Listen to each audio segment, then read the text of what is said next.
أعوذ بالله من الشيطان الرجيم. بسم الله الرحمن الرحيم. الحمد لله أستعينه ونستغفره ونعوذ بالله من شرور أنفسنا. من يهده الله فلا مضل ومن يضلل فلا هادي. وأشهد أن لا إله إلا الله وحده لا شريك له عز وجل. وأشهد أن محمدا عبده ورسوله صلى الله عليه وسلم. أرسله بالحق بشيرا ونذيرا بين يدي الساعة. من يطع الله ورسوله فقد رشد ومن يعصهما فإن لا يضر إلا نفسه ولا يضر لها شيئا. أما بعد، فقال الله تعالى في كتابه في سورة الإسراء: بسم الله الرحمن الرحيم. سبحان الذي أسرى بعبده ليل من المسجد الحرام إلى المسجد الأقصى الذي باركنا حوله لنريه من آياتنا إنه هو سميع بصير. وصدق الله العظيم.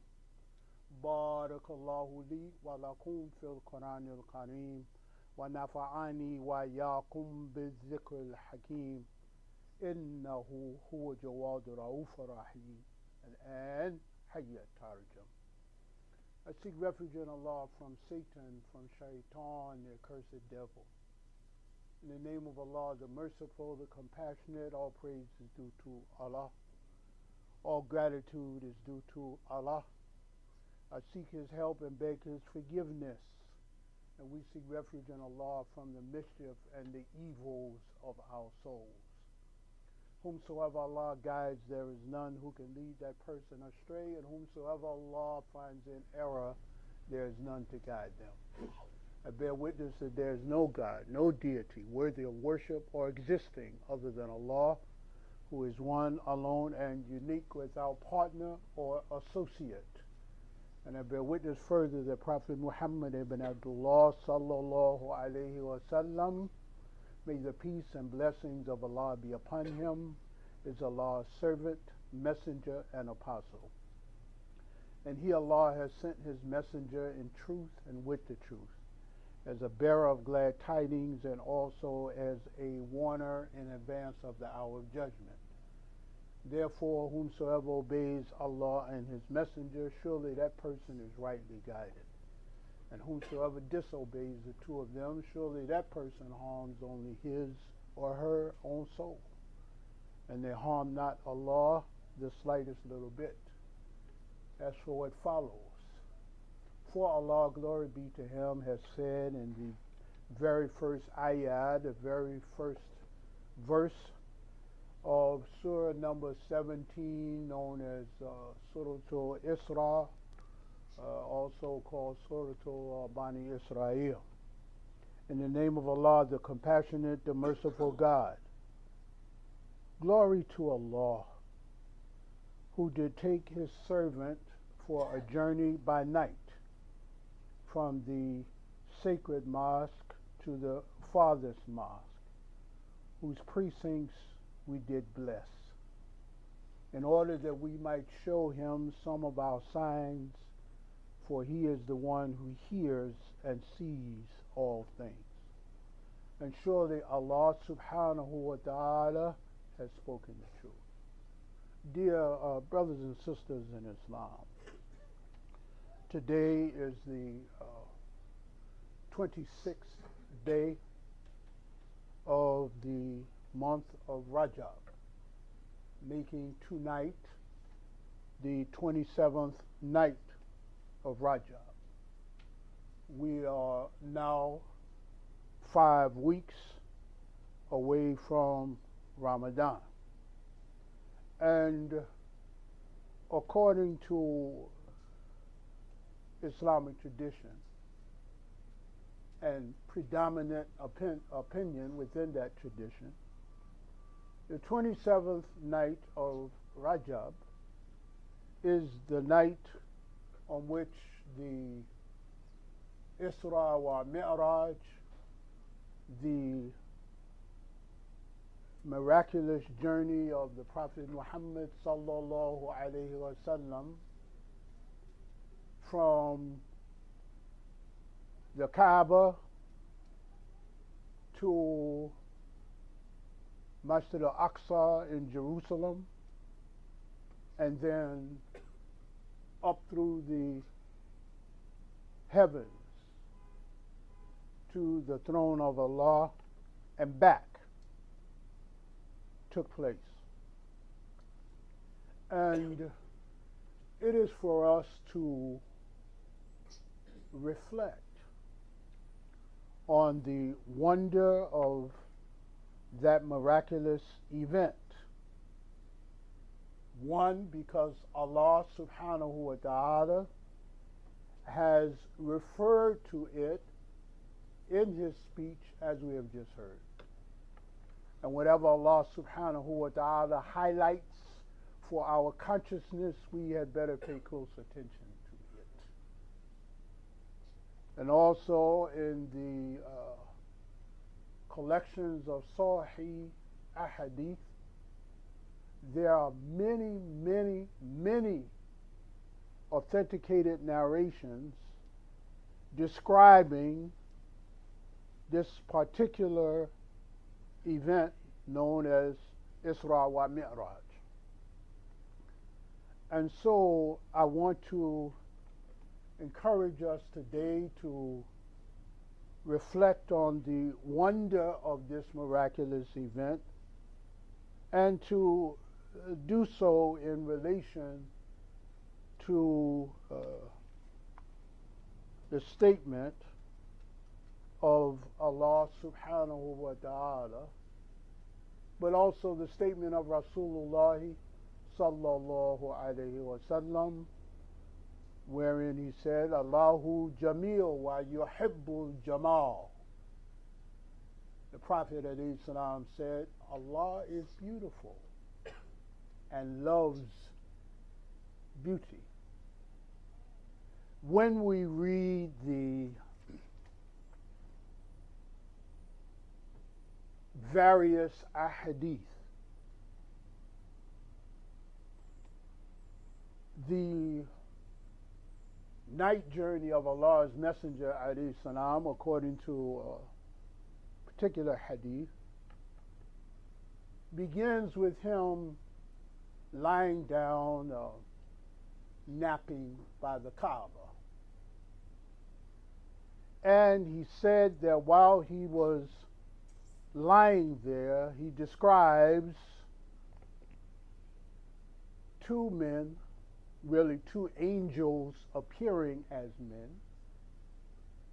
coming to him and, as he said, opening his sadr, opening his chest, and removing his heart and bathing his heart in the pure waters of Zamzam from a golden chalice, he said,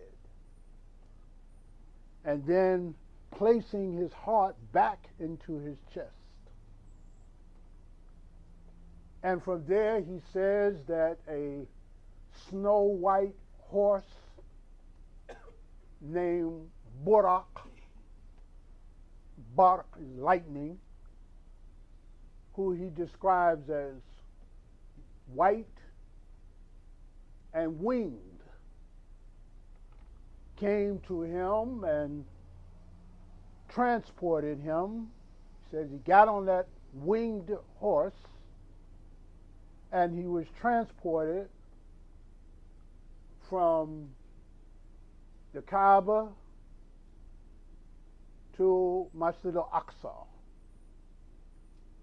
And then as you read the ahadith, it describes him then being taken up from the masjid in Jerusalem up through the seven heavens, being escorted by the angel Jibreel alayhi salam.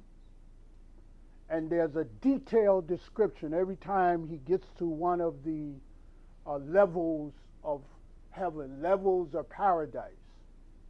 He describes one meeting various prophets who preceded him. Level 1, this prophet, that prophet. Level 2, like that.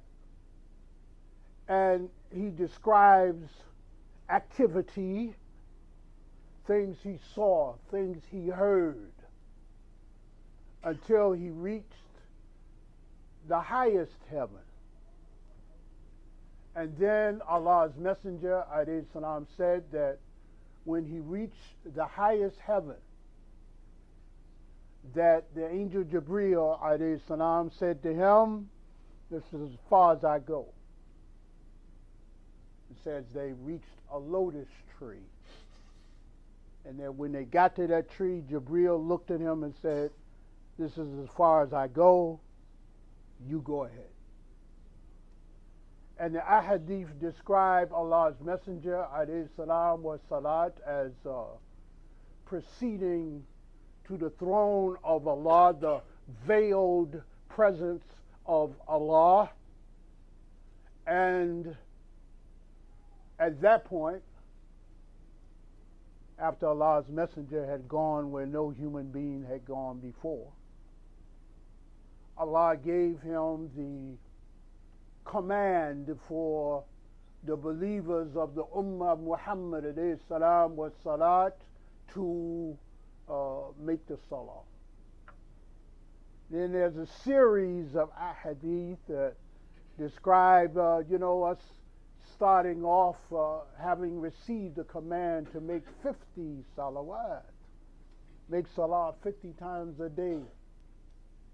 And the Prophet alayhi salam gets the command and he starts his return journey, and as soon as he leaves that level, he runs into An-Nabi Musa, the Prophet Moses alayhi salam.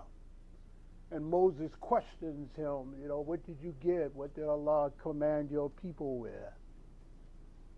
And the Prophet alayhi salam says, 50 salawat. And Moses tells him, your people are like my people, and they will not make prayer 50 times a day. You better go back. And so as you read the narration, you see the Prophet walking back and forth between Allah's throne and Moses.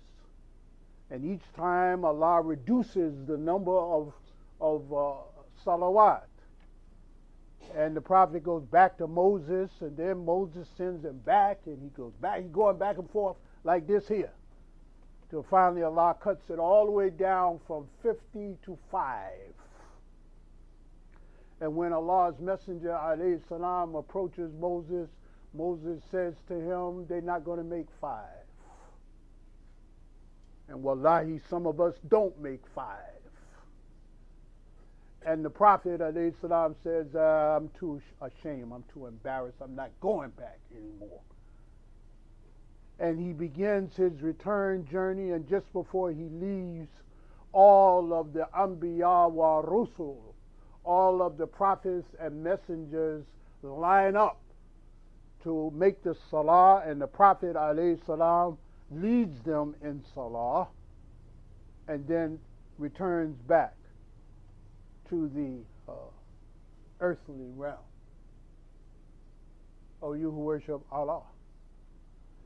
There is so much to reflect upon in the Messenger of Allah's description, sallallahu alaihi wasallam, of what happened that night, that I'm only going to focus on one, just one of those events. And this one event was the opening of the chest of Allah's Messenger, sallallahu alaihi wasallam, and the purification of his heart.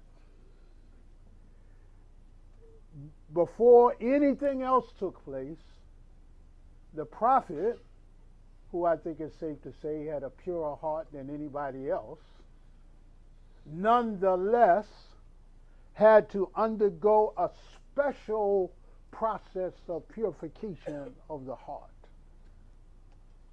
before he embarked on the miraculous journey.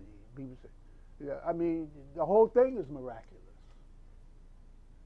The fact that the Prophet ﷺ was transported from Mecca to Jerusalem and up through the heavens and back, and then back to Mecca in the night is miraculous. I did a little math. And when I did the math and the research, I discovered that the distance from Mecca to Jerusalem is 767.92 miles. 767.92 miles. It's the same distance between New York City and a place called West Lafayette, Indiana. So imagine that in a time before airplanes, before jets, before bullet trains and all that kind of stuff, Allah's Messenger alayhi salam makes that journey in a single night, and people of little faith, oh you who little faith, they regard that with skepticism, as the next day the Prophet alayhi salam told the people of Mecca where he had been, and they were skeptical. Man, you've been where? Just like if you said to somebody, I went from New York City to West Lafayette, Indiana in a single night, and they say, well, how? You say, well, horseback. Well, do you have a car? Would you speak? No. You mean you flew there? No. I mean, people say, yeah, okay, right. And according to authentic hadith, people in Mecca, the unbelievers of Mecca, they knew that the Prophet ﷺ had never been to Jerusalem before then. So they said, yeah, well, if you was in the masjid in Jerusalem, describe for us what it looked like. They said to him. They challenged him. The hadith says that the Prophet had a vision, and Allah opened up in his mind a clear picture, and he just stood there describing everything that he saw.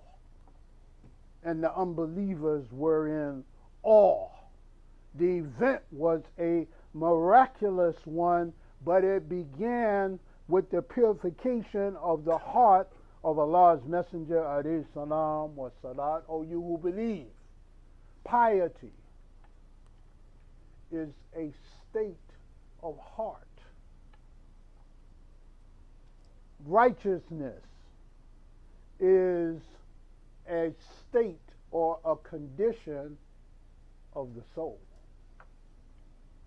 It's not out here, it's in here.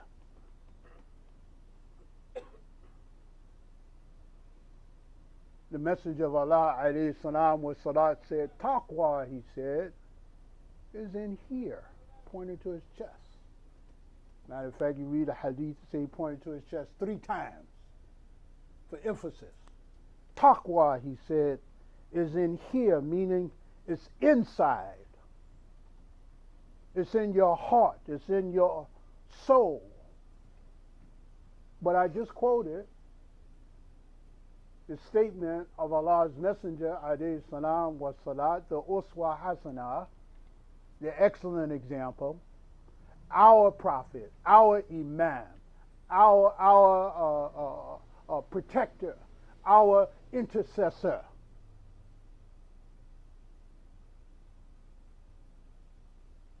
He said to us, Allahu Jamil wa yuhibbul Jamal, he said. Allah is beautiful, and he loves beauty. And I remind you and remind myself of this because as people striving for paradise, as Muslims who, when this life in this plane is over, want to find ourselves in an eternal realm of reward, as Muslims seeking hasana fit dunya wa hasana fil akhirah, good in this world and good in the hereafter, I say to you and to myself, pay attention to your inner state and seek inner beauty, because Allah loves beauty. You see, usually when we think of beauty, we think of it in relation to the creation. We stand in Allah's creation, not man's creation. That means you have to go outside of the city, go and stand on a mountain, or go in the countryside, or go out at sea, or go into the desert. And we look at Allah's creation, we are awed. Even unbelievers are awed by the beauty of Allah's creation, by the purity of the colors. You haven't seen colors until you've seen the colors in Allah's creation. Allah's purple, Allah's green, Allah's blue, Allah's red. You haven't seen colors until you look at these photographs taken by the Hubble telescope of what the universe looks like in all of its beauty and color. And we look at the creation of Allah and we think of beauty, we marvel of beauty. Human beings use physical beauty, or the lack of it, as a basis for judging their own self-esteem or judging the worth of others. People look in a mirror and they say, oh man, I'm beautiful. Or, oh my God, I'm ugly. The connotation being, if you look and you say, I'm beautiful, then you have tremendous self-worth. But if you look and you say, well, I'm ugly, you see people who define themselves or allow themselves to be defined as being ugly, they generally have low self-esteem. Or we see brothers, a woman go by and that woman is so beautiful that it makes the hairs on the back of our necks stand up. Or sisters, the brother goes by and he looks so beautiful, as in the Quran Allah describes Nabi Yusuf alayhi salam, and he calls him Jamilun, calls him beautiful. Not handsome, not rugged, beautiful. Allah describes the Prophet Joseph alayhi salam as being so beautiful that when he stepped into a room, a table at which there were sitting women with knives in their hands, slicing oranges, they were so busy looking at him, they cut their hands up. Oh my God, look at him. And make no mistake, women act that way just like men do. I remember one Ramadan, we was up here getting ready for Tawee, and sisters in the back, and brother stands up, and he was in pretty good shape, cut, you know. He got on a tight T-shirt and stuff. I said, come here, man, go put a towel on. I told him, go put on a towel so these sisters can get their prayers in, man. Or stop walking back and forth, because you jamming up the ibadah. I'm sitting right here looking at the whole thing. Men and women are impressed by physical beauty. Billions of dollars are spent in society for people seeking physical beauty. But I'm here to tell you that all true beauty comes from Allah subhanahu wa ta'ala. And true beauty, you might think for a minute, wow, why would the Prophet ﷺ say, Allahu Jamil? Because usually, when we think of beauty, we think of it in a physical sense, and Allah is not physical. Allah has no bodily form or bodily manifestation. Well, that's proof of the fact that true beauty is not physical. True beauty is on the inside and not necessarily on the outside. There are people whose outside looks extremely beautiful, either because of their, their form or their shape or their clothing. But Abu Hurairah radiallahu an qala Rasulullah sallallahu alayhi wa sallam, inna Allah la yanzuru ila ajsamikum wa la ila suwarikum walakin yanzuru ila qulubikum wa a'malikum wa Muslim. Abu Hurairah, hadith authenticated by Imam Muslim, rahimahullah, said, the Prophet ﷺ said, Allah does not look to your outer forms and your shape, but rather He looks, and his verb is nazara, meaning, to look with insightfulness. He looks at your qulub, at your hearts. There are many people whose outside is beautiful, but their being is characterized by ugliness. They have on the finest suits. Those cats of the 1% that are wrecking the environment and destroying humanity. They wear the best of suits, man. Cats wearing $5,000 shoes and all that kind of stuff. Outside, they're beautiful. Outside, many of us are beautiful. But we have to make sure that we strive to cultivate inner beauty and not just outer beauty, because it's the inner beauty that Allah is really looking at. When we look at ourselves as human beings, that we find that there can be a lot of things about us that are ugly. People can have ugly habits, engage in ugly speech. We hear certain type of speech and we say, well, I don't like that, man. That's ugly. You hear what he said? You hear what she said? That's ugly. There's ugly thinking, ugly actions. Wow, did you see what he did? Man, that was ugly.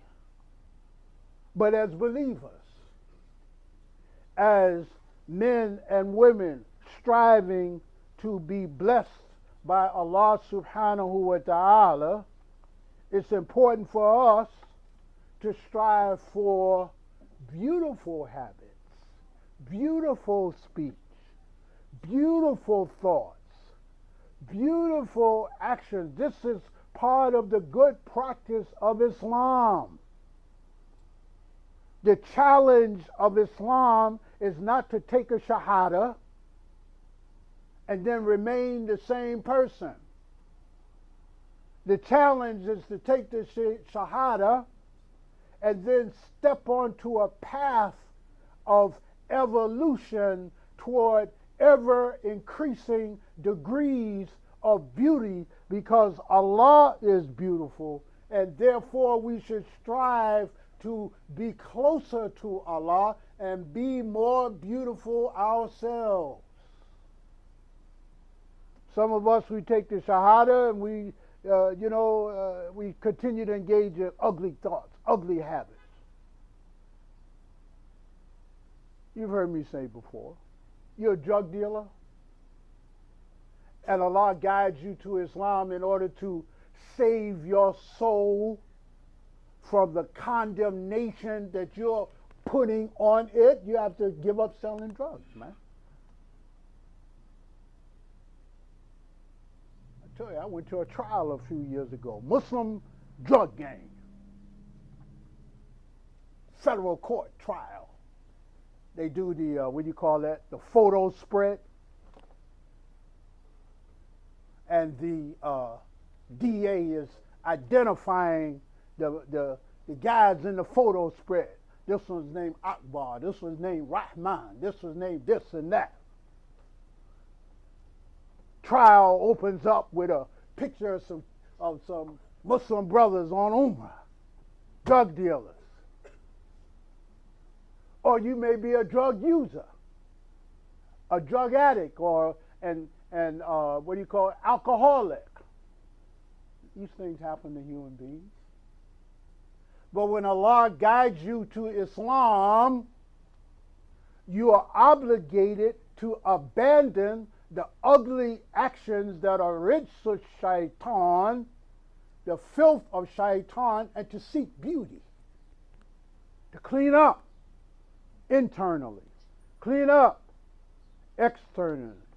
Abu Hurairah again, radiallahu an, qala Rasulullah sallallahu alayhi wa sallam, al-iman bid'un wa sab'una aw bid'un wa sittuna shu'batan, the Prophet said.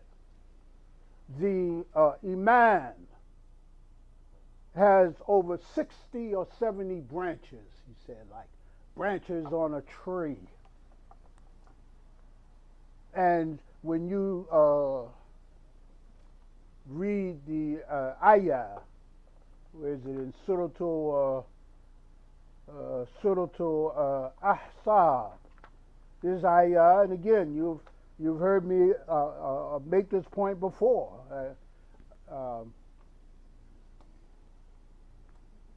Once a sister came to me after the khutbah and she said, Imam, she said, alhamdulillah for the khutbah, but last time I was here was 5 years ago and you gave the same khutbah, she said to me.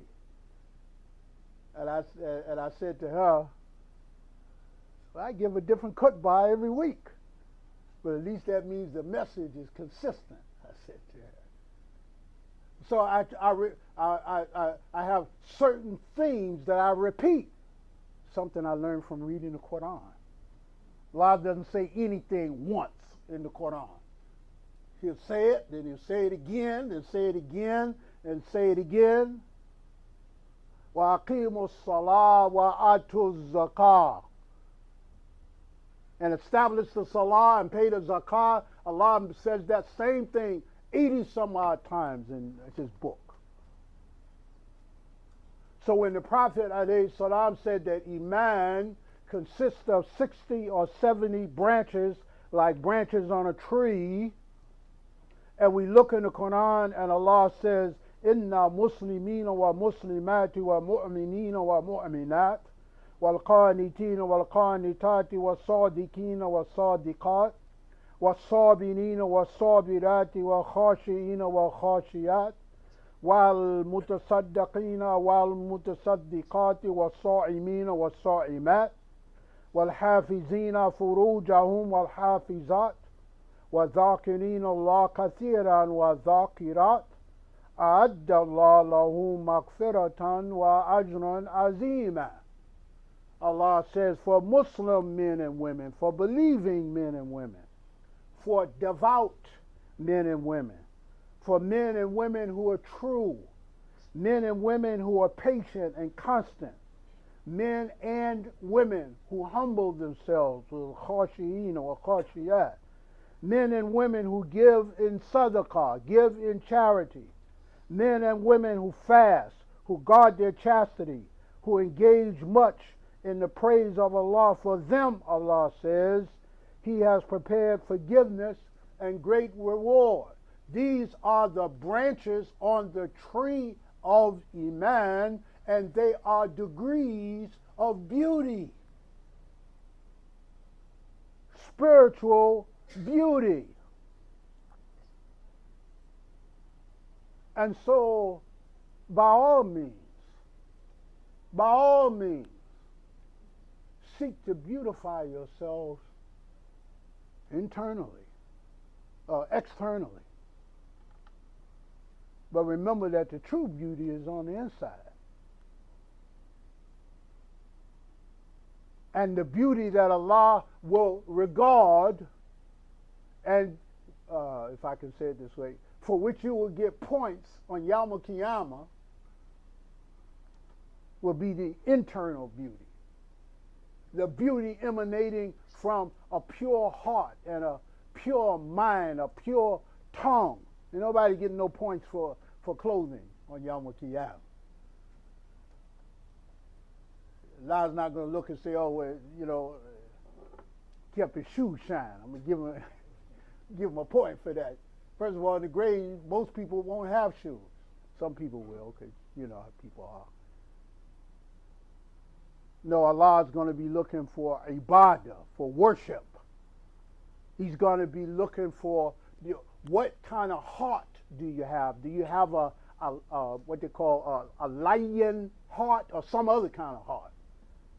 Lion heart that's supple and flexible, meaning it's soft, it's not hard. It's sensitive, it's not insensitive. And that sensitive heart expresses itself through beautiful, sensitive speech. I don't mean speech is standing up here like I'm standing up here.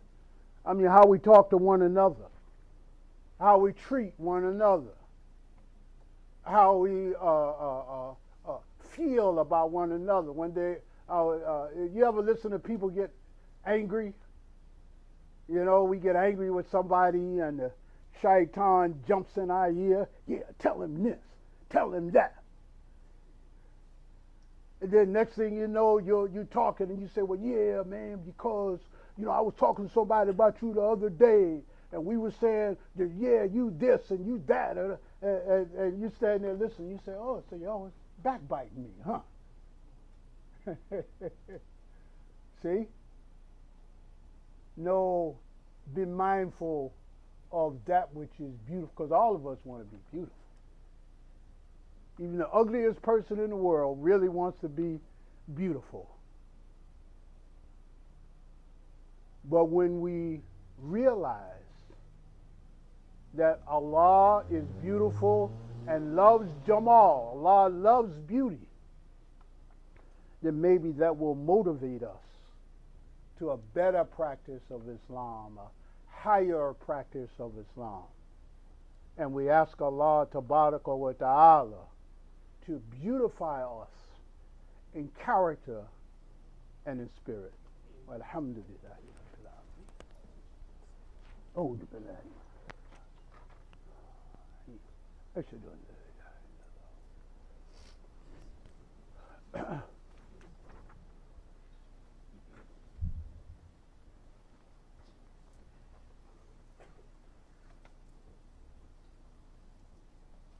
أعوذ بالله من الشيطان الرجيم بسم الله الرحمن الرحيم أشهد أن لا إله إلا الله وحده لا شريك له وأشهد أن محمدا عبده ورسوله صلى الله عليه وسلم وبعد فقال له تعالى في سورة الأعراف يا بني آدم خذوا زينتكم عند كل مسجد وكلوا واشربوا ولا تسرفوا إنه لا يحب المسرفين وصدق الله العظيم.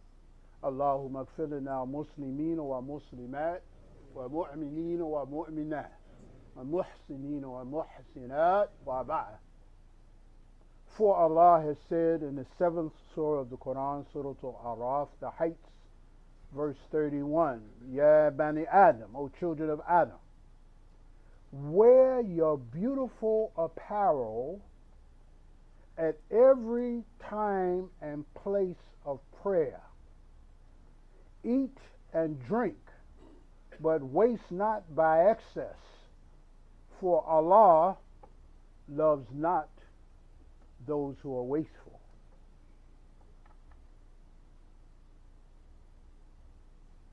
This is an ayah in which Allah commands us to wear our beautiful apparel. It says, Inda kulli masjid. Literally it says, every time you go to the masjid. They translated, every time and place of prayer in meaning. And it is for us to further remember the statement of Allah, لَقَدْ كَانَ لَكُمْ فِي رَسُولِ اللَّهِ أُسْوَةٌ حَسَنَةٌ لِمَنْ كَانَ يَرْجُو اللَّهَ وَيَوْمِ الْآخِرَةِ وَذَكَرَ اللَّهَ كَثِيرًا. Allah says, you have indeed in the Messenger of Allah a beautiful pattern, a beautiful example for anyone whose hope is in Allah and the last day, and who engages much in the praise of Allah. We are Muslims.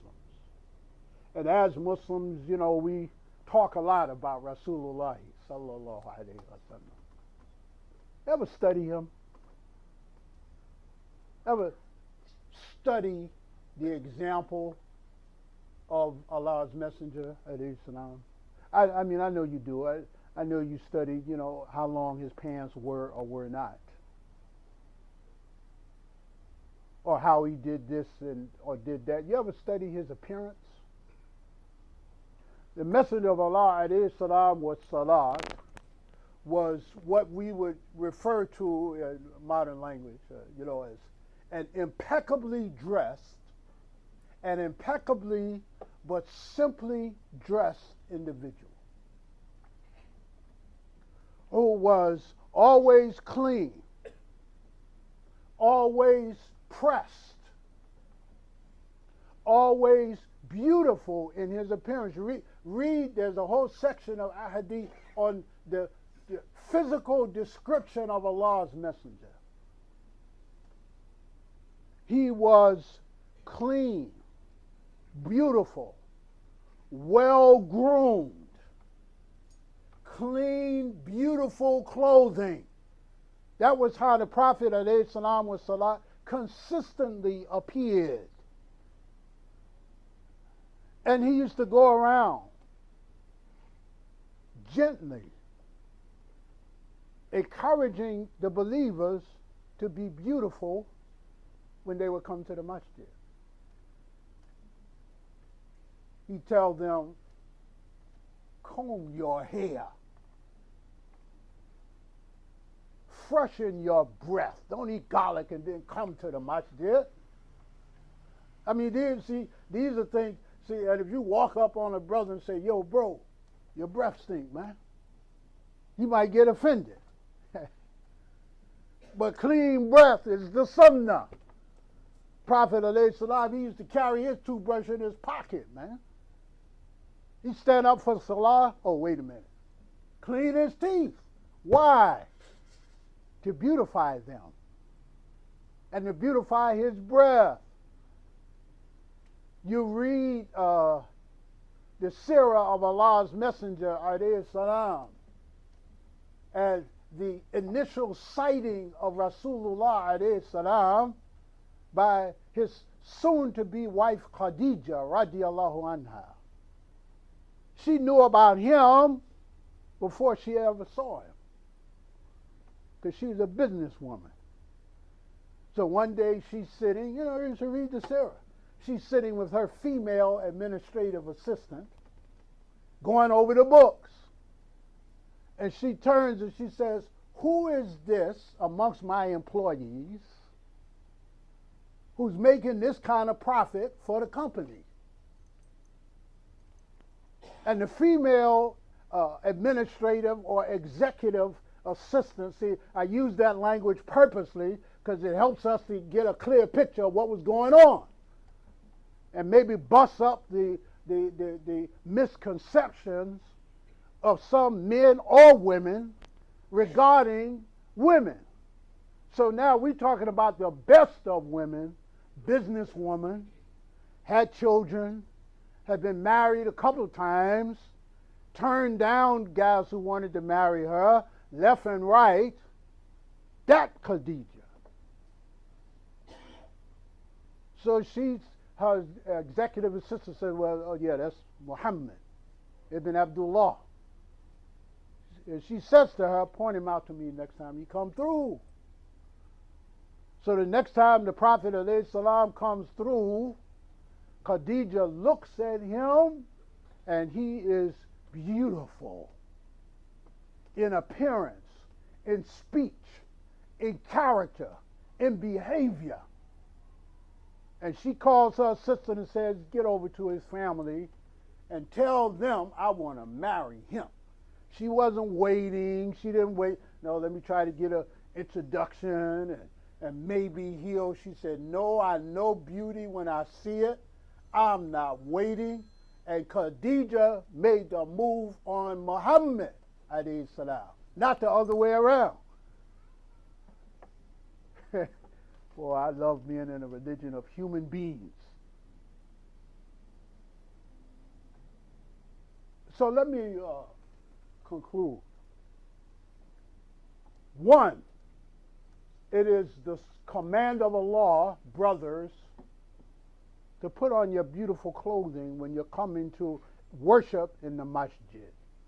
Now, of course, we're Muslims and we, all day long we're moving back and forth. We have all kind of jobs, and really you should be going to the masjid 5 times a day, brothers. So you might have on your work clothes, or you might have on this or that. Yeah, but on Yawmul Jummah, yeah, that's where I'm going. It is the tradition of our faith and the command of Allah to put on your beautiful clothes on Jummah. You should dress differently on Jummah than you dress during the rest of the week. And so, yes, and now, because I'm always searching for new ways to say the same old thing, so now what I'm doing is I'm encouraging all of you to come to the masjid on Jummah dressed beautifully. Got that? Talking to all you dungaree, sweatsuit wearing, sneaker wearing brothers who put on plain clothes to come to the masjid and put on your beautiful clothes to go to the club. Don't think I don't know you ain't in there. Not because I'm in there. I got spies everywhere. You think I'm cracking a joke. I know brothers here, they work security in clubs. And they say, yeah, I saw so-and-so, man, he was boogieing down. So how you going to put on sport clothes to come to the masjid and then put on your good, beautiful clothes to go partying, man? That's backwards. That's not the sunnah. Allah said, and let me point out something. This is very important. Allah says, khudhu zinatakum. He didn't say libasikum. He uses the word zina, adornment. The Arabic is conveys a sense of, beautiful. You're supposed to put on your best. One brother said to me, all I've got is sweatsuits. I told him, well, until you get a regular suit, take your best sweatsuit, the one you dry clean, and the one that you don't wear anywhere else, and put that on and come to the masjid. See? Brothers be turning their heads when sisters walk by beautifully dressed. Oh, yeah, man. Alhamdulillah, sister, man. Ah. But if she was just going by physical appearance, some of y'all would be out of consideration right away. Pink slipped. Yeah, I'm dressed beautifully. What about you? I'm identifiable as a Muslim. What about you? And you want to talk to me? Go back and get a suit and clean up and follow the sunnah by, on Jummah, we're supposed to bathe, put on some, some nice smelling fragrance, brothers, not sisters. Put on the nice smelling fragrance and come to Jummah pressed, clean, and beautiful. So that's where I'm going to end. But remember the statement. When I say beauty, I don't mean beauty of vanity. That hadith where the Prophet said, Allah is beautiful and loves beauty. Then the next phrase, the Prophet ﷺ goes on to talk about kibr, vanity. So there's, you don't get beautiful and then look in the mirror like, yeah, man, I'm no, not that type. When the Prophet ﷺ would put on new clothes, a new article of clothing, he would make a dua. And he would say, "Oh Allah, just as you've made my outside beautiful, make my inside beautiful," he would say. So strive for both. See, because of the way most people are, they're usually doing one or the other. Get all pressed up and dressed up and then be raggedy on the inside. Or, be on the inside. I mean, you see them, they always got the sepha in their hand, they always this, that. But then, their clothes and their hygiene and all of that kind of stuff leave a lot to be desired. You can't even get your du'as accepted like that, man. Looking all bummy and raggedy and trying to put that on Rasulullah.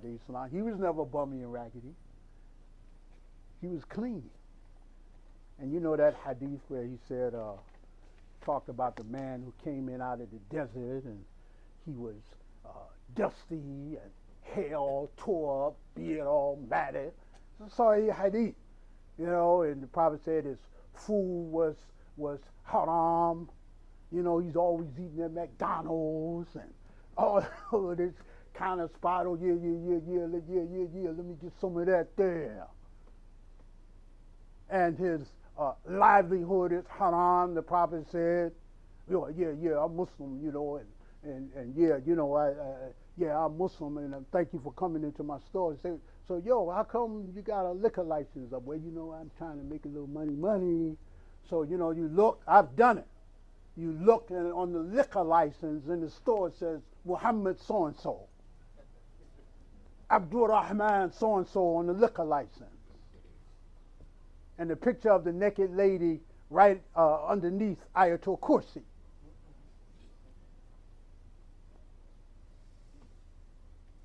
Let us strive to eliminate these contradictions and beautify ourselves in speech, in character, and in appearance. I hope I've said this in a motivating way. One of the elders said to me, "Imam, you know that staff you always carry when you come out to give a khutbah?" I said, "Yeah." He said, "I wish you would loan me that staff sometime." I said, "Why?" He said, "So I could stand by the door and bing brothers when they be coming in there out of order." And wallahi, one of the elders said that to me. I said, "No, I want to keep trying to motivate them with Quran and Sunnah. So let me see the motivation." We had a brother here who had a fire. I went to visit him. His home was destroyed, clothes. You know what happened when a fire comes. Next Jummah, I saw him. He came walking here just as clean and pressed as he always is. Follow that example, and may Allah help us. Subhanaka Allahumma wa bihamdik. Ashhadu an la ilaha illallah. Astaghfiruka wa atubu ilayk. Ameen. Wa alka ikama.